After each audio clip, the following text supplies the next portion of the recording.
Looking at Arkansas, been really impressed with, how they've come together as a team. You look at them defensively, start with Barry Odom, I think, has done a fantastic job. They've created a lot of different looks in the secondary.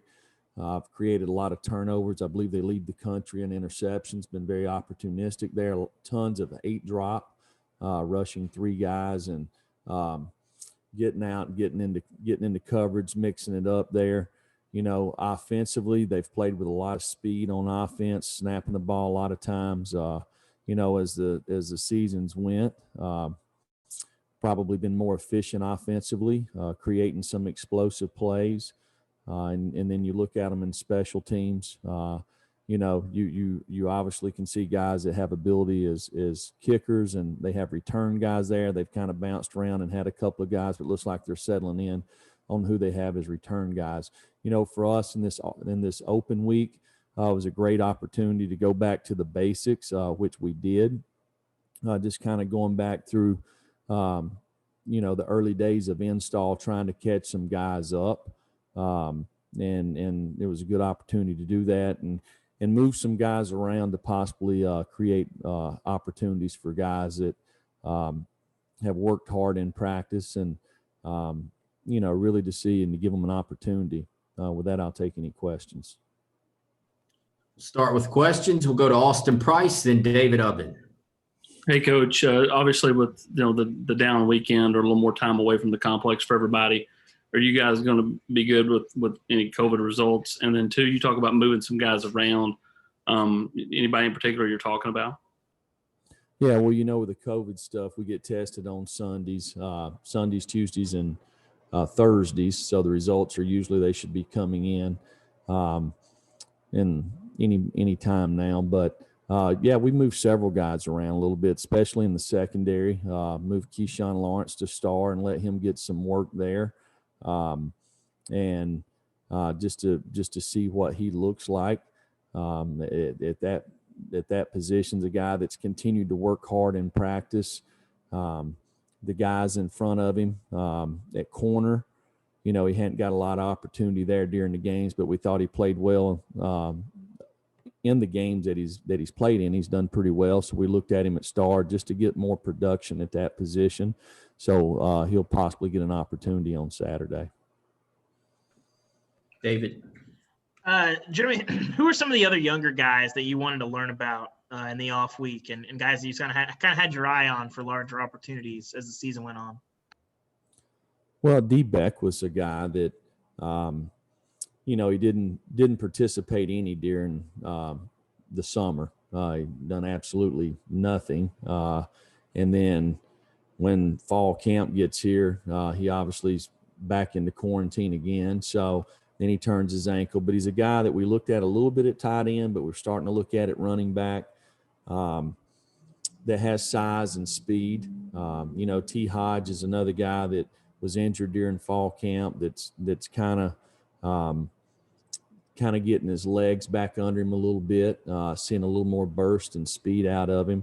So there's lots of guys. I could go through the whole roster, but, we need more depth at running back. We've really played 3 guys for the year and have been very fortunate that those guys have stayed healthy. So we need to get those guys more of an opportunity. And another guy that was doing really well was Laneith Whitehead. He had been out because of his foot injury, but come back and was doing really well. But unfortunately, he hurt his shoulder last week in camp and probably going to do surgery on it in the next week to get him back in time for spring ball. We'll go to Vince, then Gustavo. Coach, I know you did a lot of basics last week with the open week, but how did you split up those reps at quarterback, and will that however you did it continue this week in preparation for the game? And then the second question is, how different, if at all, does Felipe Franks look like now at Arkansas versus what he looked like at Florida? No, we rep 3 groups last week, so we went back and didn't have enough to do 4, but we did do 3 groups. So we split the quarterbacks amongst those 3 groups and got them a lot of reps there. Felipe to me is a guy I'm very familiar with. I started recruiting him when I coached at Florida State. He was in like the 8th or 9th grade. Very talented guy, multi-sport guy. Really a big man and a really good athlete. Has as strong an arm as anybody in our conference. And, I thought he played well at Florida. 2 years in a row there, they won 10 games. I know he got hurt last year, but he's came back. You can tell that he's got experience and making a lot of plays for him. Gustavo. You had this open week, a chance probably to work more in the defensive lineman. What did you learn from your DL, your defensive lineman? Well, we got to play lower. To me, every play we should be 4 to 6 inches lower than what we are. We don't have a lot of really large men. There's a couple of guys, but all of us need to play lower, play with more leverage. We need to play on the other side of the line of scrimmage. We need to be able to convert from, a lot of times in college ball now, a lot of RPOs, a lot of play actions off the run fakes, being able to convert from run blocks to pass blocks. So had a lot of really good work this week and continue to see improvement there. So a lot of positives. We'll see how we do on Saturday. Teresa Walker, then Blake Topmeyer. Coach, with the election day and affecting the schedule, how do you work your week now with that being a day off for folks in the SEC? Well, for us, it was pretty easy because we were off last week. We just came in yesterday and done our Monday or Sunday practice, and today we'll do practice number 2 and take tomorrow off. So there's not a lot of shakeup with us. Jeremy, you mentioned some guys moving around in the secondary and Key Lawrence. Are there some other guys you moved around there? And then question 2, what did you learn about Sam Pittman during your times working together at Georgia? Well, I never worked with Sam. We just kind of missed each other. I've known him for a pretty good while. Had a ton of respect for him as an offensive line coach. Really, really good person. Now that he's been at Arkansas, we've talked on the phone a couple of times and really enjoyed it. Of course, him and Jim's relationship and familiarity with each other, and just a lot of people within Knoxville that have talked about him. Very likable guy. I think he's doing a really, really good job. And you can see it. His team's playing hard and playing together. I think he's doing a great job. And then in the secondary, anybody moving around other than Key? Well, we just kind of moving some pieces. Bryson Easton's at outside linebacker. We took Pat Garland and moved him to inside linebacker to create a little more depth there at that position. That's a couple of guys there. Morvan Joseph is working inside and outside. So it's normally these things happen if you have during the summertime, during June and July, you can see these guys move around a little bit and you get a little clearer picture of what position they should play. And then you get probably 14 really hard days of camp to kind of see it. Some of these guys didn't get to do it. So, after going through the first 5 weeks of practice here, it's an opportunity for us to kind of put them in positions that we can see them for their future. Brent Hubbs, then David Pascal. Coach, 2 questions. One, what do you see out of Arkansas's running game that had their best night Saturday night against Texas A&M? And then 2, when you did a self-scout of yourselves, what's the key to getting the second half turned around, particularly the start coming out of the locker room? I think you guys have really struggled in the third quarter, particularly on offense. If you look at Arkansas's run game, I thought last week they done a really nice job getting the ball on the perimeter. Some of that was some design quarterback read stuff. I think Kendall Browse has done a really nice job of mixing in the RPOs. really the wide receivers have really plus splits. So they've been able to get the ball out on the perimeter. It's not been as congested there. And, I feel like they block really well up front. They've used 2 tight ends, and whether it's counter schemes, running it same side or the other side, stretch schemes, inside zone, split zone, and then other night they probably got lots of yardage on Felipe just scrambling. He probably scrambled for 50 yards there. So really done a nice job up front. I think their wide receivers have blocked well on the perimeter. And if you look at us, first thing is don't turn the ball over. So all of us coaches, we have a thing where you look each week on turnovers, and you look across the league, or you look across, we usually do it across the league. What's everybody's record based off the turnover margin? So the 3 games that we're in the red in turnover margin, we've lost. The 2 games that we're in the positive area, we've won. And that's kind of that way all the way across the conference. So number one, we can't turn the ball over, period. So got to be able to take care of the football. How do you do that? You do it by being clean up front, from the offensive line to the tight ends to the running backs, wide receivers protecting the football. And then to me, we've got to get turnovers. Had way too many dropped interceptions. Not causing enough fumbles. So, that's something that we focused on, something we always focus on, but for whatever reason, we've not been very opportunistic, and we've got to finish when we get our hands on the ball.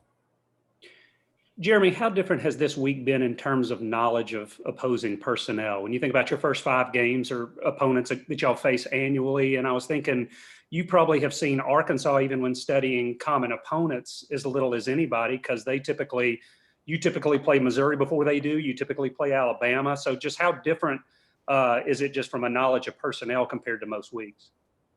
Well, it's the first time I've coached against Arkansas since the 16-17 seasons.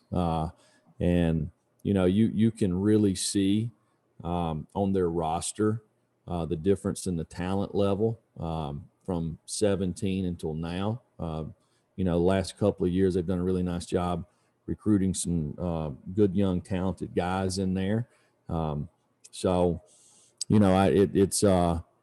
I'm probably not as familiar with their roster in itself. There's several guys that's on their team that we recruited at one stop or the other, but didn't get them. So we know that they got some really talented players.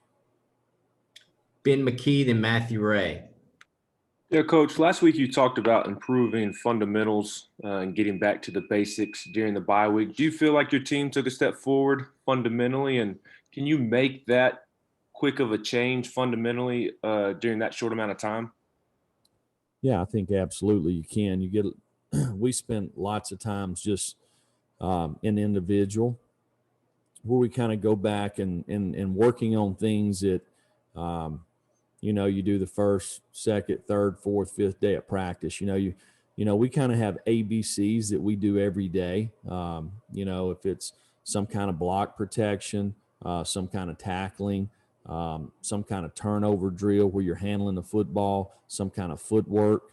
You have these things that you do on whether it's Sunday or Monday, Tuesday, Wednesday, Thursday, but there's nothing like going back and they're kind of cleanups as far as when you get to the season. But there's nothing like going back and spending, 30 minutes a day just on fundamentals, teaching progression conceptually so kids understand exactly what they're doing. Matt Ray. Hey, Coach, 2 things. One, working with the defensive line for a couple of weeks now. What have you been able to see from Omari Thomas and Dominic Bailey? And secondly, during this bye week with you guys wanting to get back to the basics and get back to where you want to be, did you see some guys maybe evolve into more of a leadership role on your team? Well, I'll start with your first question there. Dom Bailey and Omari Thomas both have really good talent. Dom's not played much this year, or I don't think he's played any this year. he's still learning and growing. And, there's a big difference when you walk in there and you're going to strike a guy in front of you that's 22 years old instead of 16 years old, so some of that comes with time. I think Dom's got lots of ability. When you look at Amari, he's played more and more each game. I think the longer he plays, he's going to continue to improve. He's one of these guys that, has to learn to play lower, just from a leverage standpoint. And he's working hard to do that. And what was your other question?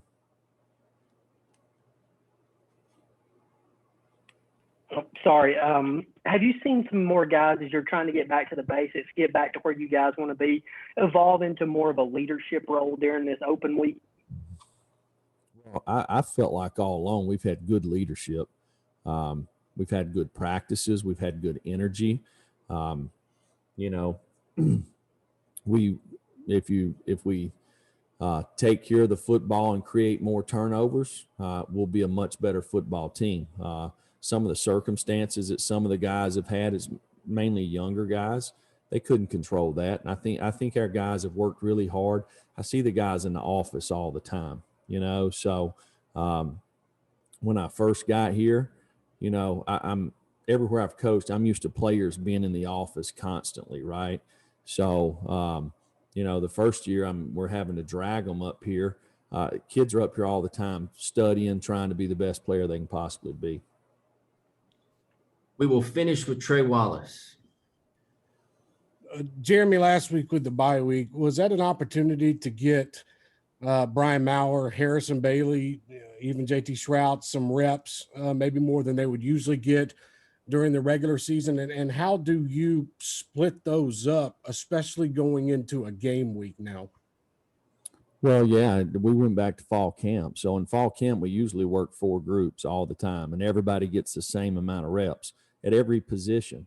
So it's why we believe that players develop, is because we spend that much time working on 4 groups. We split the staff up. We watch every bit of tape.